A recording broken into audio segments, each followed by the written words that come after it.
Hi, this is J00F Fleming and you're watching DJsounds.com. J00F's going really well. Sales are really hard, to be honest, but that's not with me, but with everyone, because no one seems to want to buy music anymore. So, but I'll keep it going no matter what happens, and it's a passion to me. And saying that, it's going from strength to strength. All the guys that are on my label are doing very, very well from this. So yeah, it's going very well. We've got Anton Chernikov over there, my star producer from Russia. He's been playing tonight. You can pan over to him. He can wave. Doesn't speak a word of English. He really stinks. He smells. He's awful. Just wave. There he goes. Works ever. You can do anything with him. You can't hide the fact the scene's gone really commercial at the moment, like really, really commercial. And I don't belong to part of that scene, so I'm getting frustrated sitting back watching it get even more commercial, even more corporate, and being treated like a pop commercial world. So I want to bring back how it all started, with the reasons what it was all about, you know, the reasons people went for the music, not to go and see a celebrity waving, doing handstands and whatever he does in the DJ booth, but it's to come for the music. And we want music lovers, especially for this night. Forget about seeing a celeb or anything like that. If you're really into music, just come to these nights, and they've been working pretty well so far. I was in San Francisco a couple of weeks ago. That was packed. Manila, Mumbai. We've got Buenos Aires coming up, Sweden, all over the place. It's been really successful so far. The worst territory is here in England. We've been hit really hard. The club scene in the UK is at the bottom at the moment. We lost all our clubs. We can't sustain weekly clubs. It's a mess. So I kind of know I've got a battle on my hands for the UK, but we're going to pursue with it and try and do something here on a regular basis in Brighton. So it's my hometown. I call Brighton my hometown because I used to live here, between here and Worthing, which is where I live at the moment. But Worthing was where it really all started for me. I had a residency at this 18th century manor house, which was about 5 floors, held 3,000 people.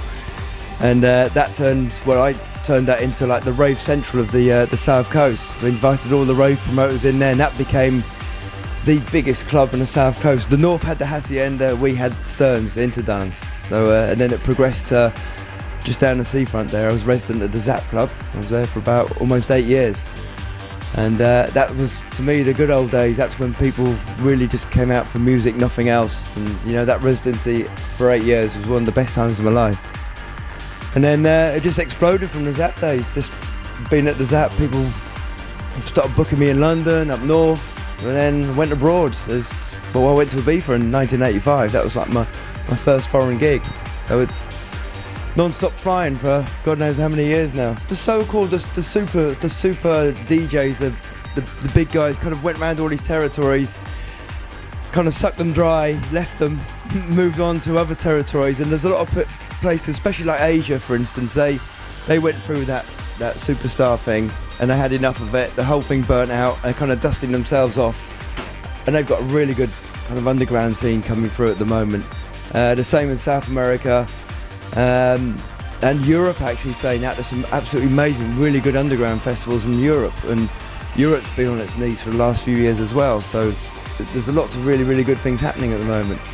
India's another one place, actually, and India's fantastic. This is part of the problem of the scene.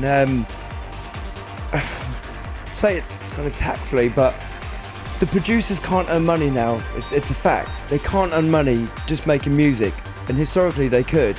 So now they're all so-called kind of DJing, but they can't DJ.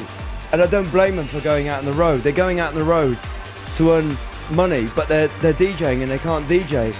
So the whole marketplace is just swamped with these so-called DJs, and the market as it is can't sustain this. And the amount of times I've had to clear up a night playing after a so-called DJ when he's not. He's just got this pre-prepared set in Ableton, and you know, he's not playing to the crowd. He doesn't understand how to play to crowd. He's not a DJ, he's just a producer. So I have to go on and kind of restart the night. So it's like a balance, and you've got to feel that balance of when it's not going in the right direction you want to. If you want to educate, they're not getting it. Your instincts know, and a DJ can feel when to go up, when to go down, when it's not working, and when to go harder, softer. He feels that. He's got the key to knowing when to accelerate a night, when to give the crescendo, when to make it happen. And that's the job of a DJ. And DJs are DJs, producers are producers. The two should always be separate. They are completely two different things. I know I do both. My strength is DJing, and you know, the amount of times I see people out there who really can't DJ. A WAV is a big file, usually an 80 meg file with the tracks we play. You make it into a 20 meg file.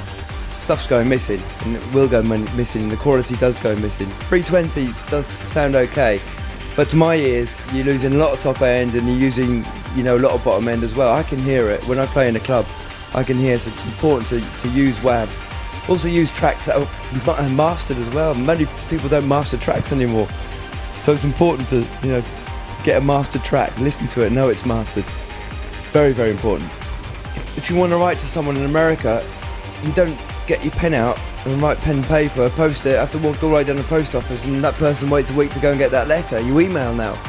You use the technology to make your life easier, and that has made my life easier using a digital format, because one, it's lighter, two, I can carry more around, and I feel more organised. And forget the stupid nonsense about saying, oh, these vinyl purists, it sounds better. It's a load of old cobblers. You've got a prehistoric pin sitting on a bit of vinyl. Everyone says it sounds warmer. It's just because you're getting a load of rumble on the vinyl. It doesn't sound better. The old sound systems we used to set up for vinyl because they were bottom end heavy because of all that stupid rumble. It's kind of picking up vibration. So you used to cut the bottom end. And if you play a CD on that same EQ setting, the CD is the opposite way around. So you know, the bottom end of the CD was missing, but the EQ was set quite high because a vinyl was terrible. It was woolly sounds, and I had to push the top end up. If you play a CD on that same setting, it used to sound awful. So everyone said, oh, CDs sound terrible. It's because the sound system wasn't set up for CDs, but now we've got pros involved. CDs, digital, much better. Now the new Pioneer is 24-bit. You've got perfect quality sound on there. It's phenomenal now. And I'm a geek with sound.